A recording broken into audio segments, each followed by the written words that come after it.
Hello students, welcome to N connection की studies.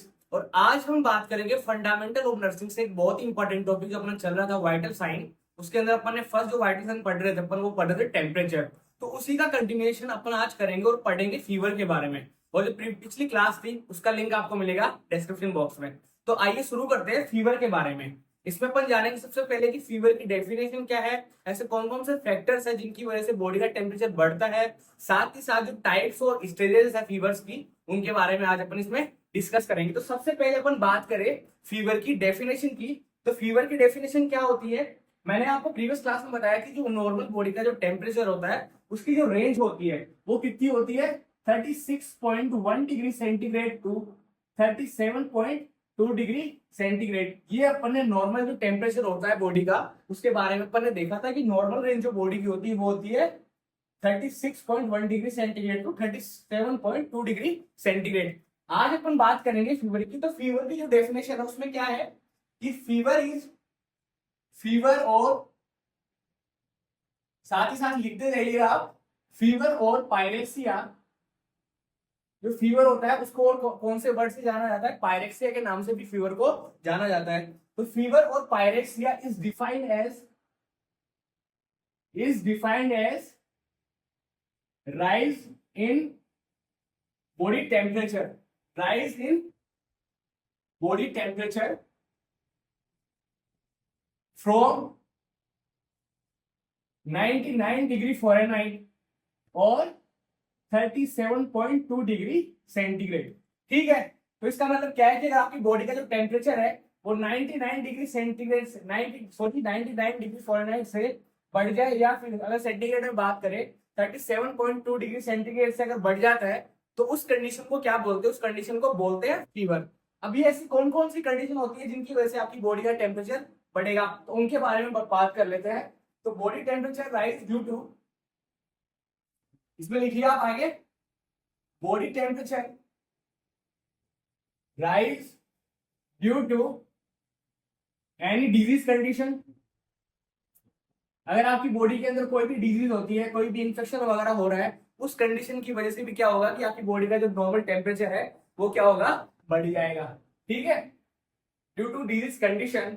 आगे अपन बात करें, अगर आप किसी हॉट एनवायरनमेंट के अगर कांटेक्ट में आते हो, अगर गर्मी ज्यादा हो रही है उस टाइम पे आपकी बॉडी का टेम्परेचर क्या होगा, नॉर्मल से बढ़ जाएगा। ठीक है, और क्या होगा, heat stroke due to hot environment. ठीक है,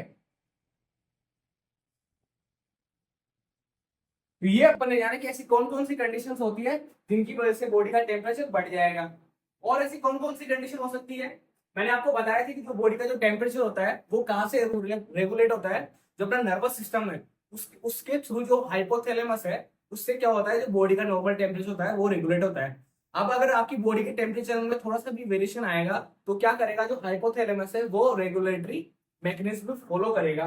तो साथ ही साथ इसमें देख सकते हैं कि डिफेक्ट इन नर्वस सिस्टम। ठीक है, तो ये अपन ने जाना कि अगर नर्वस सिस्टम जो है हमारा, अगर उसके अंदर कोई प्रॉब्लम आती है तो उसकी वजह से भी क्या होगा, आपकी बॉडी का टेम्परेचर बढ़ जाएगा। साथ ही साथ क्या करें, अगर कोई ब्लड कंडीशन हो गई है, ठीक है, ब्लड ब्लड कंडीशन का मतलब है जैसे अगर कोई हेमरेज हो गया या फिर आपकी जो भी ब्लड का क्लोटिंग हो रही है, तो इन जो कंडीशंस होगी, ये जो प्रॉब्लम्स होगी, इनकी वजह से क्या हो सकता है, आपकी बॉडी का जो नॉर्मल टेम्परेचर है वो बढ़ जाएगा। तो ये अपन ने बात करी बॉडी टेम्परेचर की कि बढ़ जाएगा। तो कहां से बढ़ेगा, जब 99 डिग्री फ़ारेनहाइट से 37.2 डिग्री सेंटीग्रेड से बॉडी टेम्परेचर राइज होता है तो उस कंडीशन को क्या बोलते हैं, उस कंडीशन को बोलते हैं फीवर। साथ ही साथ अपन ने देखा ये किन किन कंडीशन की वजह से आपकी बॉडी का टेम्परेचर बढ़ सकता है। आगे अपन बात करेंगे कि जब बढ़ा हुआ बॉडी टेम्परेचर हमारे जो बॉडी ऑर्गन्स है उनको कैसे अफेक्ट करता है, और ऐसे कौन कौन से बॉडी ऑर्गन्स है जो क्या होते हैं, इसमें अफेक्ट होते हैं इसकी वजह से जब आपका बॉडी टेम्परेचर बढ़ेगा। तो आप बात करें तो इसमें आप लिखिए, following organs affect due to rise in या फिर इंक्रीज इन बॉडी टेम्परेचर। इसमें जो फर्स्ट सिस्टम होगा आपका जो फर्स्ट सिस्टम अफेक्ट होगा वो फर्स्ट सिस्टम कौन सा होगा, वो होगा रेस्पिरेटरी सिस्टम। ठीक है, फर्स्ट सिस्टम की बात करें तो इसमें होगा जो आपका रेस्पिरेटरी सिस्टम है, रेस्पिरेटरी जो सिस्टम है उसके ऊपर क्या इफेक्ट आएगा उसकी अपन बात करते हैं, उसके बारे में देखते हैं। ठीक है, तो जब बॉडी का टेम्परेचर बढ़ता है तो रेस्पिरेटरी सिस्टम में क्या होगा कि जो आपकी जो ब्रीदिंग है, आपकी ब्रीदिंग क्या होगी, सबसे पहले तो वो शैलो हो जाएगी और साथ ही साथ रैपिड हो जाएगी। मतलब पेशेंट कैसे रेस्पिरेट करेगा, वो कैसे, तो ये जो पैटर्न आप देख पा रहे हो ये क्या है, इसके अंदर क्या होगा कि उसकी जो ब्रीदिंग पैटर्न था वो क्या होगा, शैलो साथ ही साथ रैपिड ब्रीदिंग करने लग गया। तो इसमें आप लिखिए shallow and rapid breathing, shallow and rapid breathing. ये अपन ने बात करी कौन से सिस्टम के बारे में, तो अपना रेस्पिरेटरी सिस्टम है उसके ऊपर क्या इफेक्ट आएगा जब बॉडी का टेम्परेचर बढ़ेगा, तो अपन ने बात की रेस्पिरेटरी सिस्टम के बारे में। अगला जो सिस्टम होगा आपका वो होगा सर्कुलेटरी सिस्टम। सर्कुलेटरी सिस्टम के ऊपर क्या इफेक्ट आएगा उसके बारे में अपन बात करते हैं। तो सबसे पहले तो जब अगर बॉडी का टेम्परेचर बढ़ेगा तो जो आपकी जो पल्स रेट है वो क्या होगी, नॉर्मल से बढ़ जाएगी। ठीक है, नॉर्मल पल्स रेट मैंने आपको बताया था कितनी होती है, 70 to 80 बीट्स पर मिनट होती है। ठीक है, तो वो क्या होगा उसके अंदर अगर आपकी बॉडी का टेम्परेचर बढ़ता है तो वो आपका जो पल्स रेट है वो क्या होगी, नॉर्मल से बढ़ जाएगी। साथ ही साथ आपको क्या देखने को मिलेगा, जो पेशेंट है उसके अंदर पाल्पिटेशन देखने को मिलेगा। पाल्पिटेशन का मतलब होता है कि जब आप खुद महसूस कर सको आपकी जो बढ़ी हुई हार्ट रेट है वो आपको महसूस होने लग जाए। ठीक है, उसमें पेशेंट क्या करेगा, जो मैंने आपको ब्रीदिंग का भी पैटर्न बताया कौन सा, शैलो एंड रैपिड ब्रीदिंग, वो क्या करेगा, परफॉर्म करेगा। तो उस कंडीशन में क्या होगा, उस पेशेंट को पाल्पिटेशन फील होगा। तो इसमें आप लिखिए increase in, increase in pulse rate, pulse rate and palpitation, palpitation. ये अपन ने किसके बारे में बात करी, जो सर्कुलेटरी सिस्टम है पेशेंट का, उसके ऊपर क्या इफेक्ट आएगा बढ़े हुए बॉडी टेम्परेचर का, उसके बारे में अपन इसमें जाना। आगे अपन जो थर्ड सिस्टम की बात करते हैं वो होता है जीआईटी, कि आपका जो एलिमेंट्री कैनाल है, जो आपका गैस्ट्रोइंटेस्टाइनल ट्रैक्ट है, तो उसके ऊपर जो बढ़ा हुआ बॉडी टेम्परेचर उसका क्या इफेक्ट आएगा उसके बारे में अपन बात करें। इससे पहले अपन ने दो सिस्टम के लिए देख लिया, रेस्पिरेटरी सिस्टम एंड जो आपका सर्कुलेटरी सिस्टम है, उसके ऊपर बढ़े हुए बॉडी टेम्परेचर का क्या इफेक्ट आया वो अपन ने देखा। आगे अपन थर्ड सिस्टम की बात कर रहे हैं, कौन सा, जीआईटी, उसके ऊपर क्या इफेक्ट आएगा उसमें आप लिखिए, उसमें लिखिए एलिमेंट्री कैनाल या फिर एलिमेंट्री सिस्टम, या फिर इसमें आप लिखिए लिख सकते हैं जीआईटी। जो आपका गैस्ट्रोइंटेस्टाइनल ट्रैक्ट है उसके ऊपर क्या इफेक्ट आएगा। अगर आपका बॉडी टेम्परेचर बढ़ जाता है तो उस कंडीशन में क्या होगा कि बॉडी के टेम्परेचर क्या होगा कि फर्स्ट ऑफ ऑल तो क्या होगा कि आपकी जो बॉडी का वाटर लेवल है वो क्या हुआ है, बढ़े हुए टेम्परेचर की वजह से कम हो चुका है। तो आपको क्या होगा, आपका माउथ क्या हो जाएगा, ड्राई माउथ। साथ ही साथ आपकी क्या होगी, जो टंग है वो क्या होगी, सूख जाएगी। तो उसके ऊपर कैसा उसका जो अपीयरेंस आएगा वो कैसा आएगा, वो आएगा कोटेड टंग। ठीक है, कोटेड टंग। ठीक है, और अगर अगर आगे अपन बात करें जो आपकी क्या होगी, आपको भूख भी कम लगेगी। तो इसमें क्या होगा, आपको लॉस ऑफ एपेटाइट। ठीक है, तो ये अपन ने बात करी। फर्स्ट ऑफ ऑल क्या होगा, आपकी जो भी माउथ है वो ड्राई हो जाएगा, आपकी टंग क्या होगी, कोटेड हो जाएगी, लॉस ऑफ एपेटाइट होगा। साथ ही साथ आपको क्या देखने को मिल सकता है, आपको नोजिया की प्रॉब्लम भी हो सकती है। ठीक है, नोजिया, आपको डायरिया भी हो सकता है, और साथ ही साथ वहां पे आपको कॉन्स्टिपेशन भी देखने को मिल सकता है। तो ये अपन ने बात करी किसके बारे में, आपका जो जीआईटी सिस्टम है उसके ऊपर बढ़े हुए बॉडी टेम्परेचर का क्या इफेक्ट आएगा उसके बारे में अपन ने इसमें बात करी। अगला जो सिस्टम है वो है आपका यूरिनरी सिस्टम। ठीक है, कि बढ़ा हुआ टेम्परेचर है वो आपकी किडनीज को, यूरिनरी सिस्टम को कैसे इफेक्ट करेगा उसके बारे में अपन बात करते हैं। यूरिनरी सिस्टम, तो मैंने आपको बताया कि जब आप जो भी पेशेंट है उसको क्या हुआ है, अगर उसका बॉडी टेम्परेचर बढ़ा है, उसको फीवर हुआ है, उसका वाटर लेवल क्या होगा, बॉडी का कम हो जाएगा। साथ ही साथ अगर उसका वाटर लेवल कम हुआ है तो क्या होगा, उसका यूरिन आउटपुट भी कम होगा, घटेगा। तो इसमें क्या होगा, diminished urine output, diminished urine output. ठीक है, अब यूरिन आउटपुट कम है तो साथ ही साथ उसको क्या होंगे, उसको जब वो मिक्सुरेशन करेगा और यूरिन पास करेगा तो उस टाइम पे उसको बर्निंग सेंसेशन है वो उसको फील होंगे। तो आगे इसमें लिख सकते हैं आप बर्निंग मिक्सुरेशन। ठीक है, तो ये अपन ने देखा उसका जो यूरिन आउटपुट है वो कम हो जाएगा, उसको क्या होगा, बर्निंग मैच्योरेशन होगा, और जो उसका जो यूरिन का कलर है वो डार्क कलर्ड यूरिन आपको देखने को मिलेगा। इसमें आप लिख सकते हैं हाई कलर्ड यूरिन। ठीक है, तो ये अपन ने बात करें कि यूरिनरी सिस्टम के ऊपर जो बढ़ा हुआ बॉडी टेम्परेचर है उसका क्या इफेक्ट आएगा। आगे अपन देखें, जो अपना फिफ्थ सिस्टम है कि आपका जो नर्वस सिस्टम होगा, नर्वस जो सिस्टम है उसके ऊपर बढ़े हुए बॉडी टेम्परेचर का क्या इफेक्ट आएगा। ठीक है, तो मैंने आपको बताया था कि जो बॉडी टेम्परेचर होता है वो कहाँ से रेगुलेट होता है, वो होता है जो हमारा जो नर्वस सिस्टम होता है उसके अंदर एक हिस्सा होता है हाइपोथैलेमस। तो जो हाइपोथैलेमस है वो बढ़े हुए बॉडी टेम्परेचर को रेगुलेट करता है। अगर आप सोचिए, अगर उसी हाइपोथैलेमस के अंदर अगर कोई प्रॉब्लम हो जाए, कोई डिजीज हो जाए, तो क्या होगा, आपका जो बॉडी टेम्परेचर है वो क्या करेगा, वेरी करेगा, प्रॉब्लम होगी बॉडी टेम्परेचर के अंदर। तो इसमें लिखिए कि जब आपका बॉडी टेम्परेचर बढ़ेगा तो साथ साथ क्या देखने को मिलेगा पेशेंट के अंदर, उसको क्या होगा, हेडेक होगा, हेडेक होगा। ठीक है, और वो क्या होगा, रेस्टलेसनेस होगी उस कंडीशन में, पेशेंट आराम नहीं कर पाएगा। ठीक है, साथ ही साथ पेशेंट को क्या होगी, इंसोम्निया की प्रॉब्लम होगी। इंसोम्निया का मतलब होता है क्या, कि अगर पेशेंट को ये सारी प्रॉब्लम्स हो रही है ना, उसका उसको उसका माउथ ड्राई हो रहा है, उसका यूरिन आउटपुट ठीक से नहीं हो रहा, उसका लॉस ऑफ एपेटाइट हो रहा है, साथ ही साथ उसकी ब्रीदिंग ठीक नहीं हो रही है, तो पेशेंट क्या होगा, सही से सो भी नहीं पाएगा। तो उसको कौन सी प्रॉब्लम होगी, इंसोम्निया की। ठीक है, इंसोम्निया की प्रॉब्लम होगी। उसके बाद अपन बात करें, ये हेडेक हो गया, रेस्टलेस हो गई, इंसोम्निया हो गया। आगे अपन बात करें उसको क्या होगा, पेशेंट जो भी है वो क्या होगा, इरिटेबल होगा, इरिटेट होगा। इसके अंदर आप लिख सकते हैं इरिटेबिलिटी। ठीक है, और पेशेंट को क्या हो सकते हैं, कन्वर्जन्स की प्रॉब्लम्स भी वहां पे हो सकती है। कन्वर्जन का मतलब होता है कि जब आपकी जो बॉडी की मसल्स है वो क्या करे, अगर जल्दी से रैपिड कॉन्ट्रेक्शन एंड रिलैक्सेशन करती है तो उस कंडीशन को क्या बोलते हैं, जनरली उसको बोलते हैं कन्वर्जन। तो ये अपन ने देखा कि हमारा जो नर्वस सिस्टम है उसके ऊपर बढ़े हुए बॉडी टेम्परेचर का क्या इफेक्ट आएगा। आगे अपन बात करें, अपना जो सिस्टम है वो है आपका जो मस्कुलर स्केलेटल सिस्टम है। मस्कुलर स्केलेटल जो सिस्टम है उसके ऊपर क्या इफेक्ट आएगा। ठीक है, आई होप आप लोगों को क्लास समझ में आ रही होगी। उसके ऊपर क्या होगा, पेशेंट होगा उसको क्या होगा, बॉडी पेन होगा, उसकी मसल क्या करेगी, पेन करेगी, साथ ही साथ उसके जो जॉइंट्स है वो भी क्या करेंगे, पेन करेंगे। तो इसमें आप लिख सकते हैं जॉइंट पेन, और पेशेंट को क्या होगी, फटीग होगी, मतलब पेशेंट क्या होगा, थका थका फील करेगा। क्यों, क्योंकि उसके जो वाटर लेवल है, बॉडी का जो वाटर लेवल है वो कम हो चुका है, उसको बॉडी को प्रॉब्लम हो रही है। तो क्या होगा, पेशेंट को फटीग भी साथ ही साथ वहां पे आपको देखने की मिलेगी।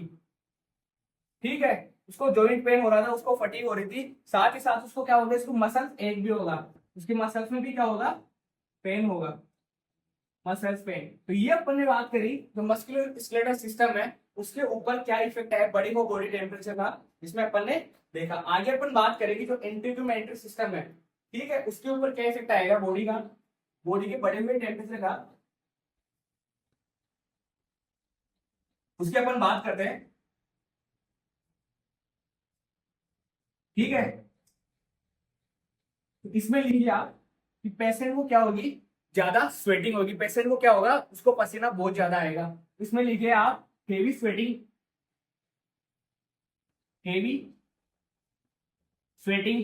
क्यों हेवी स्वेटिंग क्यों होगी उसको, क्योंकि मैंने आपको बताया था कि जब बॉडी का टेम्परेचर बढ़ जाता है तो बॉडी क्या करती है, उस टेम्परेचर को रेगुलेट करने की कोशिश करती है। तो वो कैसे करेगी, मैंने आपको बताया था मेथड्स ऑफ में एक मेथड बताया था इवापोरेशन का। उसमें क्या था कि बॉडी क्या करती है, इवापोरेट करके बॉडी के फ्लूइड को, बॉडी का टेम्परेचर जो बढ़ा हो उसको वापस नॉर्मल वैल्यू में लाने की कोशिश करती है। तो जो हेवी स्वेटिंग होगी उसकी वजह से बॉडी क्या करेगी, अपने जो नॉर्मल बॉडी टेम्परेचर है उसको मेंटेन करने की कोशिश करेगी। साथ ही साथ पेशेंट को क्या देखने को मिलेगा वहां पे आपको, शिवरिंग,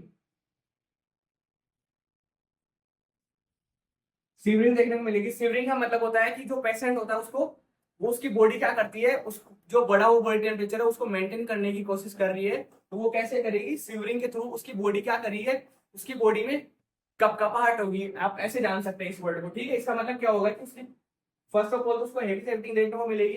दूसरा अपन ने देखा उसके अंदर सीढ़ी होगी। साथ ही साथ अगर उसका जो बॉडी टेम्परेचर बढ़ जाएगा, उसके बॉडी के अंदर क्या होगा, क्योंकि स्किन है, उसकी स्किन के जो नीचे क्या होगा, वो वार्म ब्लड फ्लो करेगा। उस वार्म ब्लड की वजह से आपको जो पेशेंट है वो उसकी अपीयरेंस कैसे हो जाएगी, उसको हॉट फ्लैशेस आपको वहां पे आपको देखने को मिलेंगे। ठीक है, हॉट फेसेस, ठीक है। हॉट फेसेस का मतलब उस पेशेंट को जो है, उसको पेशेंट को फील होगा कि उसका जो बॉडी टेम्परेचर है वो बहुत हाई जा चुका है। तो ये सब कुछ अपन ने देखा। साथ ही साथ अपन अगर बात करें आगे, तो ये अपन ने देखा कि जो बॉडी टेम्परेचर है वो डिफरेंट ऑर्गन्स को कैसे इफेक्ट करता है। तो ये अपन ने इस टॉपिक के अंदर जाना। आगे मैं आपको बताता हूँ कि जो बॉडी टेम्परेचर होता है, अगर जो फीवर की कंडीशन हो रही है उसको क्या बोलते हैं, और साथ ही साथ उसके कितने टाइप्स होते हैं, कौन कौन सी स्टेजेस होती है बॉडी टेम्परेचर की, फीवर की। जब बॉडी के अंदर फीवर होता है तो किन स्टेजेस के थ्रू बॉडी का टेम्परेचर राइज एंड फॉल करता है, उन कंडीशन के बारे में देखेंगे।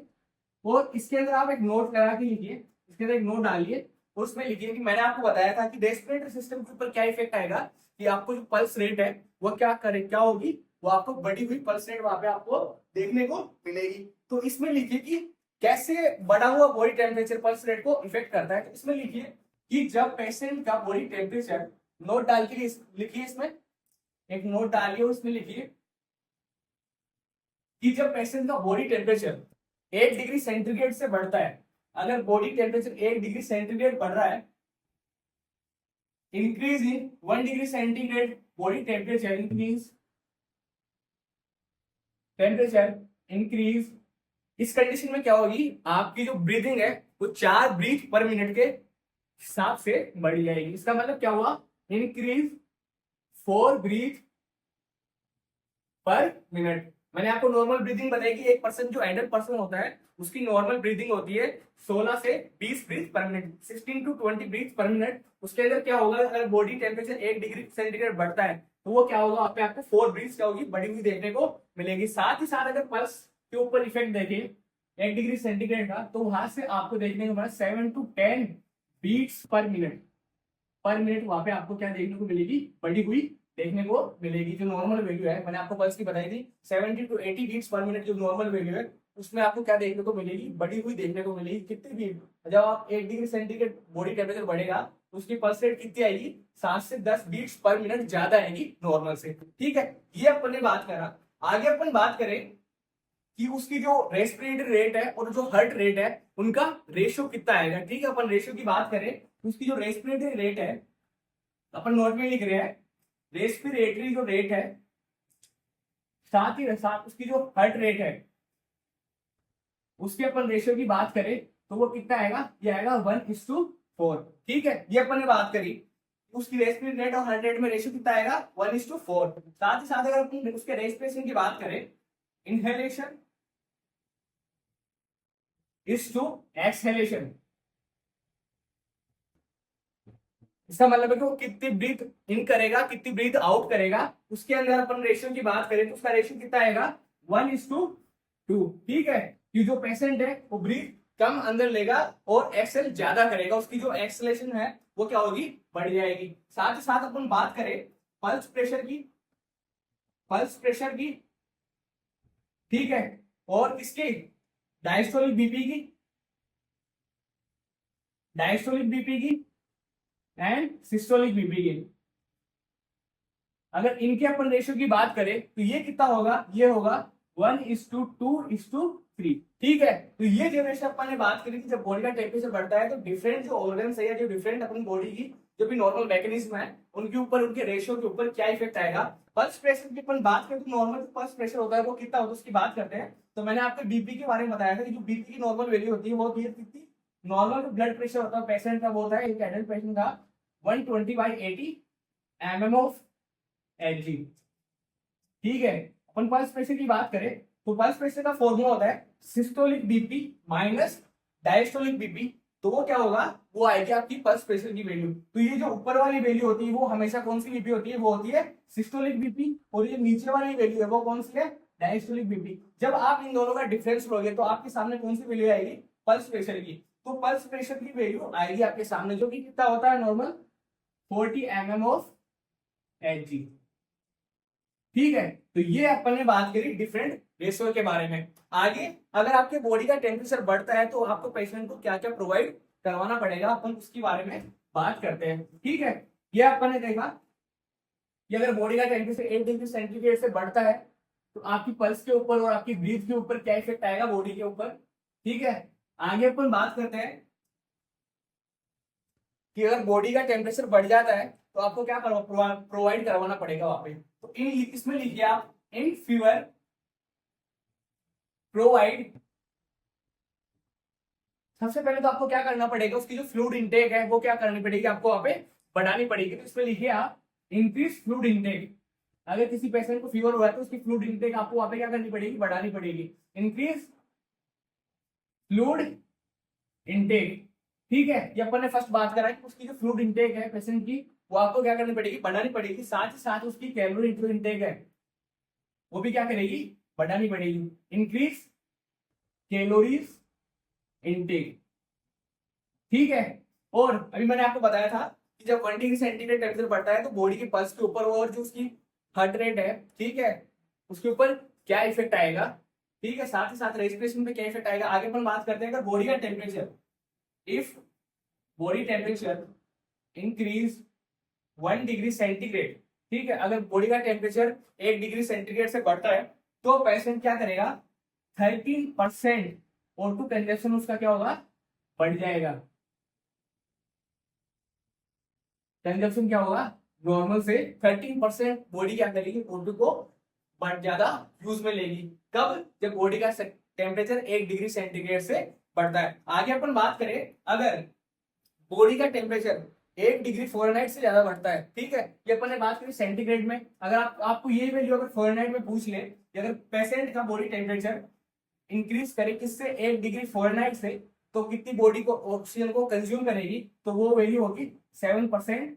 O2 कंजप्शन क्या करेगी, बॉडी बढ़ा देगी, ठीक है। तो ये अपन ने बात करा कि नॉर्मल से कितना कंजप्ट करेगी बॉडी। अगर 1 डिग्री सेंटीग्रेड बढ़ता है तो 13% O2 का कंजप्शन बॉडी के अंदर ज्यादा होगा। अगर 1 डिग्री फ़ारेनहाइट बढ़ता है बॉडी टेम्परेचर तो नॉर्मल O2 कंजप्शन क्या होगा, ये अपन ने इसके अंदर देखा। आगे अपन बात करते हैं कि जो भी फीवर की स्टेजेस है या फिर जो फीवर के टाइप्स है उनके बारे में अपन बात करते हैं। तो आपकी जो अगली हेडिंग होगी वो होगी टाइप्स ऑफ फीवर, ठीक है। इसमें लिखिए आप टाइप्स ऑफ फीवर, ठीक है, कि जब बॉडी का टेम्परेचर बढ़ता है तो जो डिफरेंट डिफरेंट डिग्री के जब बॉडी टेम्परेचर बढ़ेंगे तो उनको किस नाम से जाना जाता है, उनकी टर्म्स क्या है, उनके बारे में अपन आगे बात करते हैं। तो फर्स्ट जो वर्ड है, फर्स्ट जो टर्मिनोलॉजी है वो कौन सी है, कि अगर बॉडी का टेम्परेचर फर्स्ट जो है वो है हाइपोथर्मिया। हाइपोथर्मिया इसका मतलब है अगर आपका बॉडी का टेम्परेचर 95 डिग्री फ़ारेनहाइट से कम हो जाता है, ठीक है, 95 डिग्री फ़ारेनहाइट से कम, या फिर अगर सेंटीग्रेड में बात करें, अगर 35 डिग्री सेंटीग्रेड से बॉडी का टेम्परेचर कम हो जाता है, उस कंडीशन को क्या बोलते हैं, उस कंडीशन को बोलते हैं हाइपोथर्मिया, ठीक है। ये जो रेंज है ये आपको ध्यान रखनी है। आगे अपन बात करें सब नॉर्मल टेम्परेचर की, सब नॉर्मल टेम्परेचर की अपन बात करें तो ये होगा कितना, ये होगा 95 टू 98 डिग्री फ़ारेनहाइट, ठीक है। साथ ही साथ अगर सेंटीग्रेड में बात करें तो ये होगा 35 टू 36.7 डिग्री सेंटीग्रेड, ठीक है। ये अपन ने बात करी किसकी, सब नॉर्मल बॉडी टेम्परेचर की, ठीक है। तो सब नॉर्मल बॉडी टेम्परेचर किसको बोलेंगे आप, जब पेशेंट का जो बॉडी टेम्परेचर वो आपको मिले 95 टू 98 डिग्री फ़ारेनहाइट, एंड अगर सेंटीग्रेड में बात करें तो वो होगा 35 टू 36.7 डिग्री सेंटीग्रेड। ये अपन ने बात करी। अपन बात करते हैं आगे लो पायरेक्सिया के बारे में। लो पायरेक्सिया की बात करें तो जो लो पायरेक्सिया होगा वो कब होगा पेशेंट को, जब उसका body temperature 99 to 100 degree Fahrenheit हो जाए, ठीक है। जब पेशेंट का बॉडी टेम्परेचर 9 टू 9 से लेके 100 डिग्री फ़ारेनहाइट होता है तो उस कंडीशन को क्या बोलते हैं, उसको बोलते हैं लो पायरेक्सिया। और अपन सेंटीग्रेड में बात करें तो ये होगा 37.2 डिग्री सेंटीग्रेड से 37.8 डिग्री के बीच के अंदर आप उसका बॉडी टेम्परेचर मिल रहा है तो उस कंडीशन को क्या बोला जाएगा, लो पायरेक्सिया बोला जाएगा। आगे अपन बात करें मॉडरेट पायरेक्सिया के बारे में।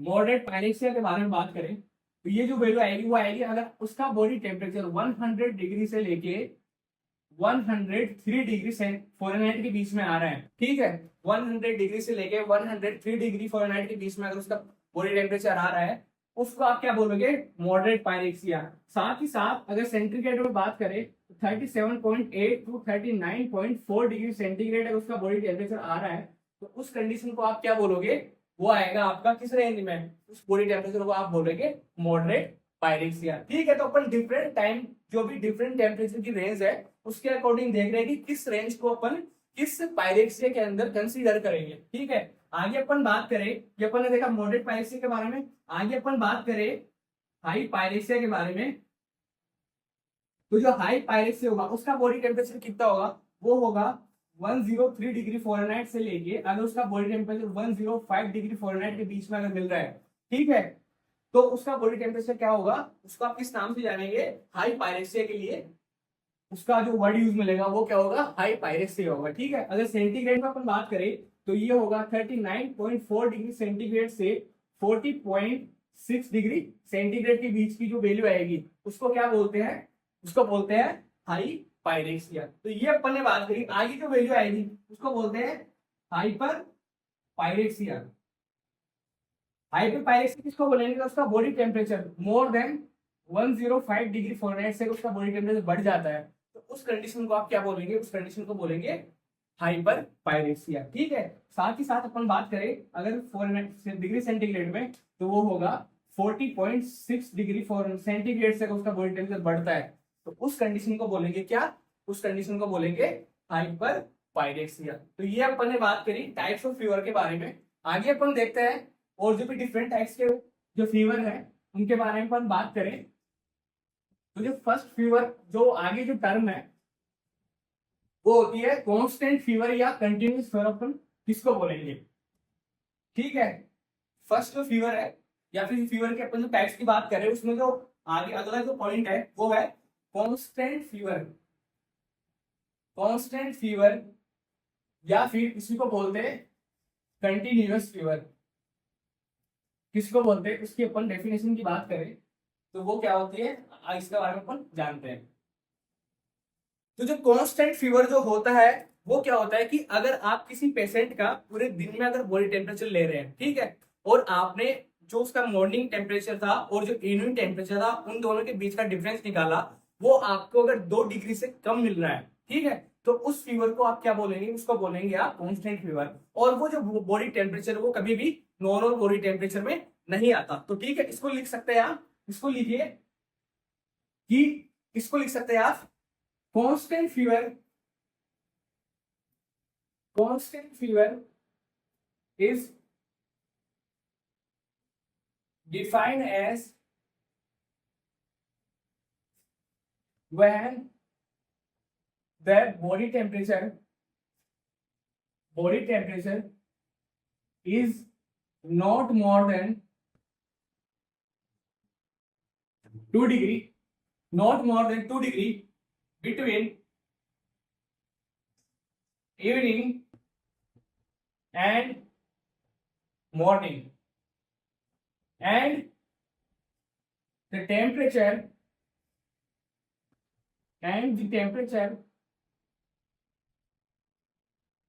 does not return to normal, does not return to normal body temperature. ठीक है, आई होप आप लोगों को समझ में आएगा। इसका मतलब है कि अगर एक पेशेंट का आपने बॉडी टेम्परेचर लिया, ठीक है, और उसका जो डिफरेंस था वो 2 डिग्री से कम आया, कब, अगर आप उसके मॉर्निंग का और इवनिंग का बॉडी टेम्परेचर का आप रेशियो निकाले और वो 2 डिग्री से कम आ रहा है और वो जो बॉडी टेम्परेचर है वो क्या कर रहा है, नॉर्मल बॉडी टेम्परेचर पे नहीं आ रहा है, तो उसको क्या बोलेंगे, उसको बोलेंगे कांस्टेंट फीवर या फिर कंटिन्यूअस फीवर। अगला जो फीवर का टाइप होता है वो होता है रेमिटेंट फीवर। रेमिटेंट फीवर, ठीक है, रेमिटेंट फीवर का मतलब होता है कि यही बॉडी टेम्परेचर अगर 2 डिग्री सेंटीग्रेड से ज्यादा हो जाए, ठीक है, अगर इवनिंग का मॉर्निंग का बॉडी टेम्परेचर 2 डिग्री सेंटीग्रेड से ज्यादा हो जाए उस कंडीशन को क्या बोलेंगे, उस कंडीशन को बोलेंगे रेमिटेंट फीवर। इसमें आप लिख सकते हैं वह है the body temperature is more than 2 degree centigrade between evening and morning time, between evening and morning and does not return to normal body temperature, normal body temperature. तो ये अपन ने बात करी रेमिटेंट फीवर के बारे में, ठीक है। तो अपन ने फर्स्ट देखा कांस्टेंट फीवर, दूसरा अपन ने देखा रेमिटेंट फीवर। आगे अपन बात करते हैं इंटरमिटेंट फीवर के बारे में, ठीक है। तो इन दोनों जो अपन ने पढ़े, दोनों फीवर पढ़े, उनमें क्या डिफरेंस था कि एक में तो क्या था, जो कांस्टेंट फीवर था उसके अंदर बॉडी जो टेम्परेचर डिफरेंस था वो 2 डिग्री से ज्यादा नहीं था, और जो रेमिटेंट पड़ा उसके अंदर क्या था, तो बॉडी टेम्परेचर था उन दोनों के बीच में डिफरेंस कितने का था, 2 डिग्री सेंटीग्रेड का। आगे अपन बात करें फीवर के टाइप में ही, तो अगला जो टाइप है वो होता है intermittent, intermittent fever.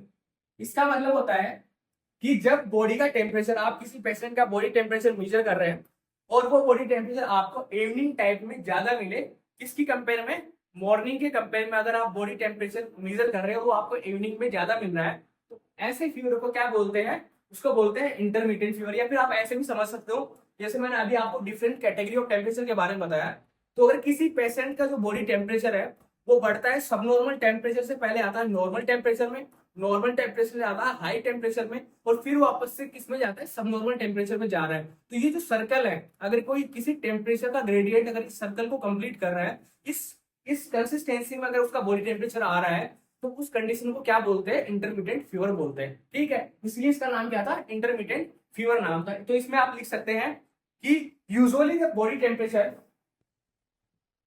Usually the body temperature is higher in evening than the morning temperature, morning body temperature, ठीक है। इसका मतलब क्या था कि अगर आप किसी पेशेंट का बॉडी टेम्परेचर आपने मेजर करा और वो आपको इवनिंग में ज्यादा मिल रहा है किसकी तुलना में, मॉर्निंग की तुलना में, तो ऐसे फीवर को क्या बोलेंगे, उसको बोलेंगे इंटरमिटेंट फीवर। अगले फीवर की टाइप की बात करें तो वो होगा इनवर्स फीवर, इनवर्स फीवर। अब यही कंडीशन को आप रिवर्स कर दो तो वो क्या, कौन सी कंडीशन हो जाएगी, वो हो जाएगी इनवर्स फीवर की। मतलब कि अगर आप किसी पेशेंट का टेम्परेचर ले रहे हो और वो टेम्परेचर आपको मॉर्निंग में ज्यादा मिल रहा है, किसके कंपैरिजन में, इवनिंग के बॉडी टेम्परेचर के कंपैरिजन में अगर आपको मॉर्निंग में ज्यादा मिल रहा है, तो ऐसे फीवर को क्या बोलते हैं, ऐसे फीवर को बोलते हैं इनवर्स फीवर। इसमें आप देखिए कि body temperature higher in morning as compared to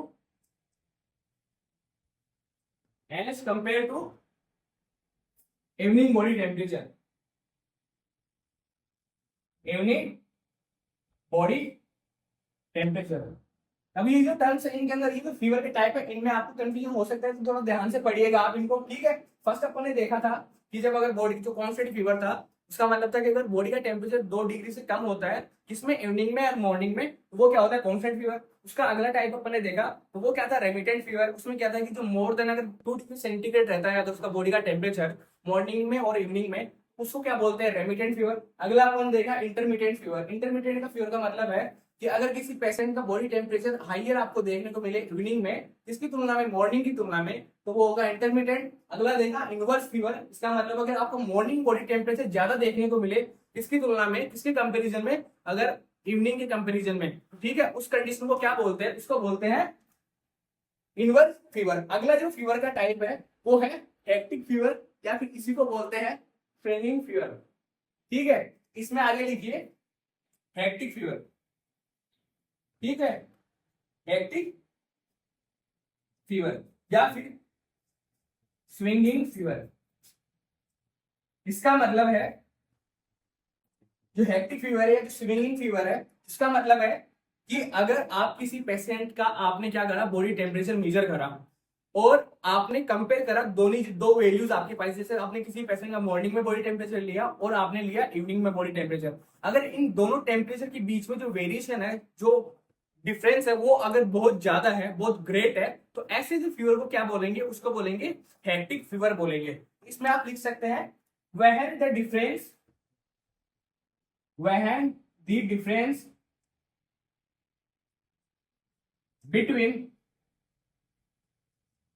between morning and evening body temperature, morning and evening body temperature is great. ठीक है, अगर आपने दो टाइम की टेम्परेचर को क्या करा, उसको कंपेयर किया और वो अगर आपको ज्यादा मिल रहा है, बहुत ग्रेट मिल रहा है, तो ऐसी कंडीशन को, ऐसे फीवर को क्या बोलते हैं, उसको बोलते हैं हेक्टिक फीवर। आगे अपन बात करें जो फीवर का टाइप है उसकी अगर बात करें तो वो होता है राइगर। राइगर कौन सी कंडीशन है उसके बारे में बात करते हैं। राइगर जो बॉडी टेम्परेचर है उसके बारे में अपन बात करें तो राइगर का मतलब क्या होता है। ठीक है, अपन टाइप्स ऑफ फीवर की बात कर रहे हैं। अगला जो अपना टाइप है वो है राइगर। राइगर में क्या होता है कि अगर किसी पेशेंट को सडन अटैक आए, किसका, कि अगर किसी पेशेंट को सडन अटैक आ रहा है फीवर का, और साथ ही साथ उसकी बॉडी के अंदर क्या हो रही है, सीवरिंग की कंडीशन हो रही है, अचानक से ये सब कुछ हो रहा है, तो ऐसे जो फीवर का टाइप है उसको क्या बोलेंगे, राइगर बोलेंगे। इसमें आप लिखिए राइगर इज सीवियर, इसमें लिखिए आप rigor is a sudden severe attack of severing. Rigor is sudden severe attack of severing. ठीक है, इसका मतलब क्या, अगर किसी पेशेंट को अचानक से, ठीक है, सडन एंड सीवियर अटैक आता है, किसका, सीवरिंग का, in which in which in which body temperature rises rapidly. ठीक है, अगर किसी पेशेंट को सीवरिंग का सडन और सीवियर अटैक आता है, उस कंडीशन में उसका बॉडी टेम्परेचर क्या होगा, बढ़ जाएगा, अचानक से उसका बॉडी टेम्परेचर बढ़ जाएगा, तो उस कंडीशन को क्या बोलते हैं, उस कंडीशन को बोलते हैं राइगर। ठीक है, और ये कौन सी, किस सिचुएशन में देखने को मिलती है, जनरली ये देखने को मिलती है seen in malaria. Seen in malaria, तो मलेरिया के अंदर जो फीवर आता है पेशेंट के अंदर, वो कौन सी टाइप का आता है, वो होता है राइगर वाला जो टाइप फीवर का, वो अपने को देखने को मिलता है इसमें मलेरिया में। तो ये अपन ने देखा डिफरेंट टाइप्स ऑफ जो फीवर था, उसके बारे में अपन ने ये जाना। आगे अपन बात करते हैं कि जो फीवर की स्टेजेस कौन कौन सी होती है उसके बारे में अपन देखें, उसके बारे में बात करें। तो अगला अपनी जो हेडिंग है वो है stage of fever.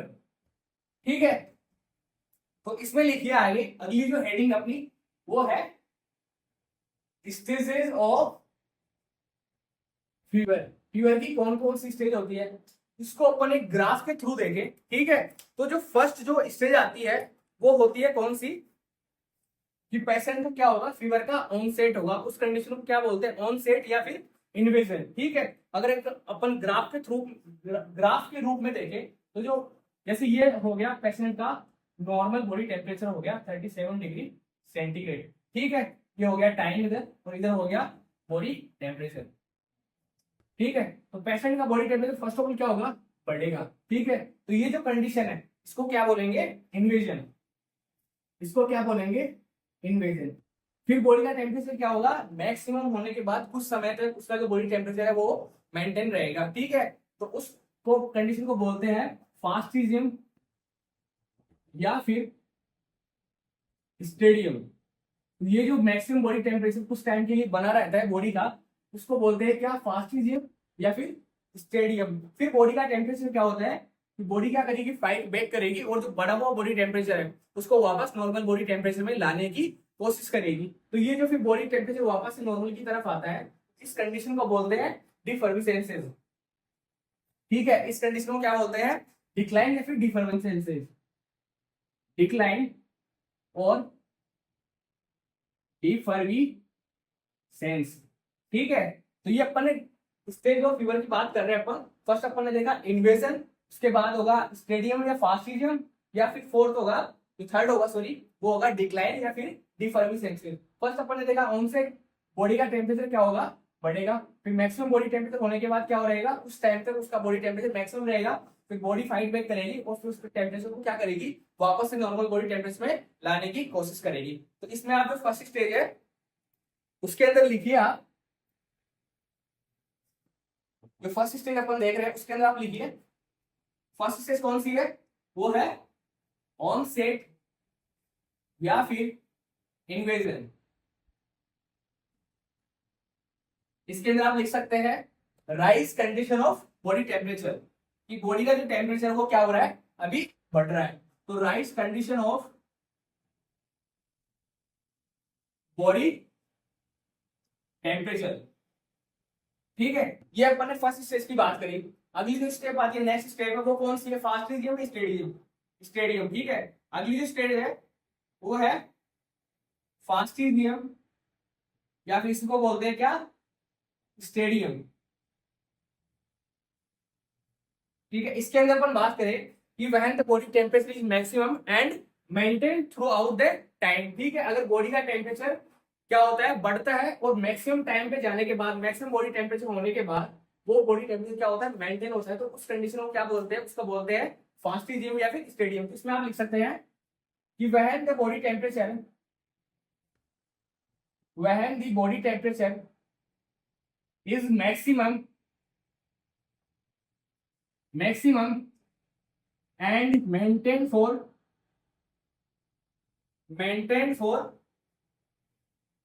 several hours या फिर डेज, several hours और डेज, ठीक है। तो जो मैक्सिमम बॉडी टेम्परेचर वो क्या होगा, कुछ समय के लिए क्या होगा, वहां पे मेंटेन रहेगा। अगली जो स्टेज पर अपन बात करें तो वो आती है थर्ड स्टेज, कौन सी है, decline,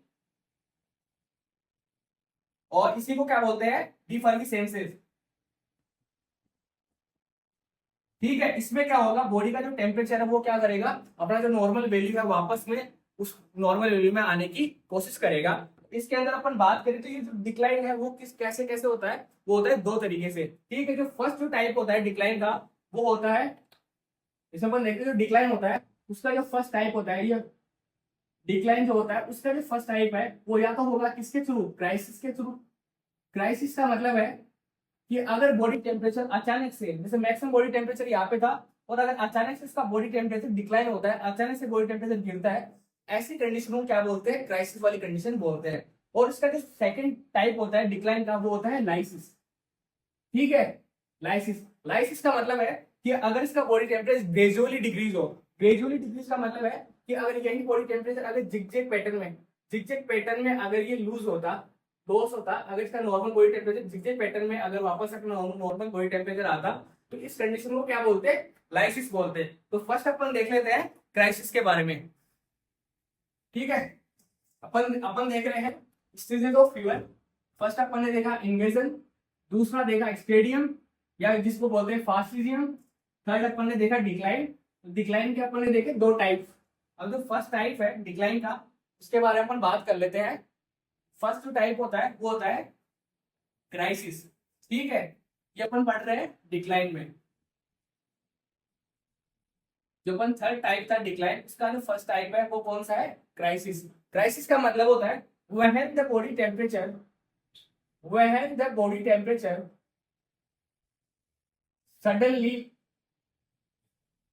suddenly return to normal body temperature, normal body temperature, ठीक है। अगर बॉडी का टेम्परेचर जो बढ़ा हुआ बॉडी टेम्परेचर था, मैक्सिमम बॉडी टेम्परेचर था, अगर वो अचानक से अगर नॉर्मल बॉडी टेम्परेचर में अगर आ जाता है तो ऐसी कंडीशन को क्या बोलते हैं, उसको बोलते हैं क्राइसिस, ठीक है। क्राइसिस के मैंने आपको दो टाइप्स बताए। जो क्राइसिस का फर्स्ट टाइप होता है वो होता है कौन सा, ट्रू क्राइसिस, ट्रू क्राइसिस। इसके भी दो टाइप होते हैं क्राइसिस के। इसके अपन फर्स्ट टाइप की बात करें तो वो होता है true crisis.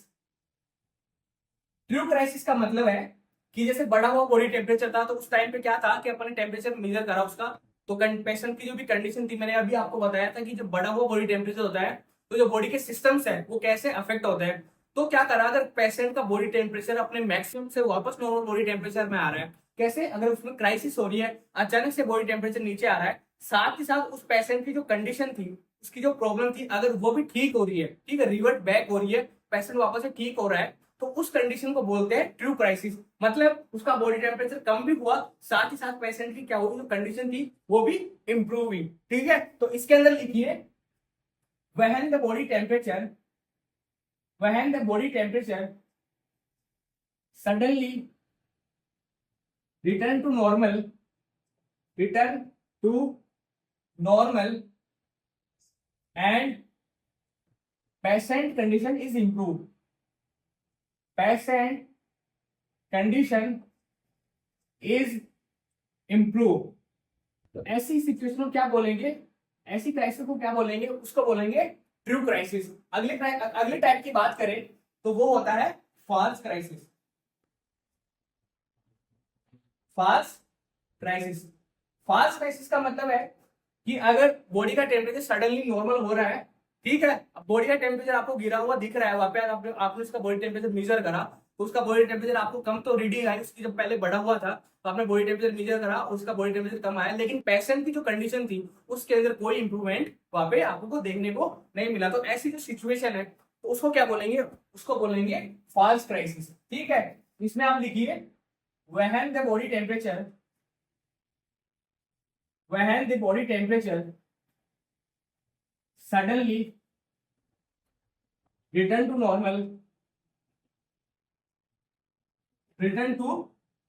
normal but patient condition does not improve।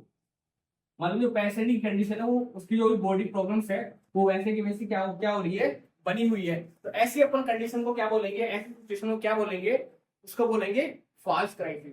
ठीक है, आगे अपन बात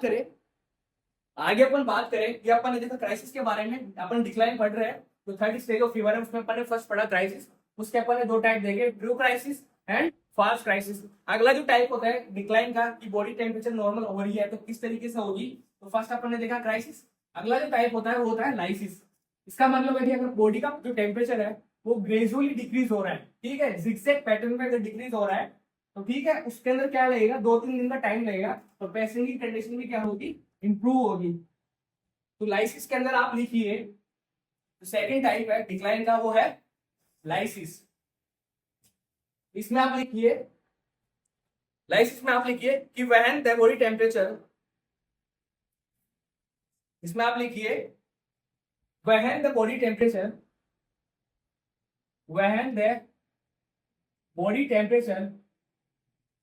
falls in zigzag pattern and it takes, ठीक है, when the body temperature falls in zigzag pattern and takes 2 to 3 days, ठीक है, इसके अंदर क्या होगा, उसका जो बॉडी टेम्परेचर वो ग्रेजुअली क्या होगा, डिक्रीज होगा। साथ ही साथ इस कंडीशन में क्या होगा, उसको नॉर्मल बॉडी टेम्परेचर में आने के लिए 2 से 3 दिन लगेंगे। It takes 2 to 3 days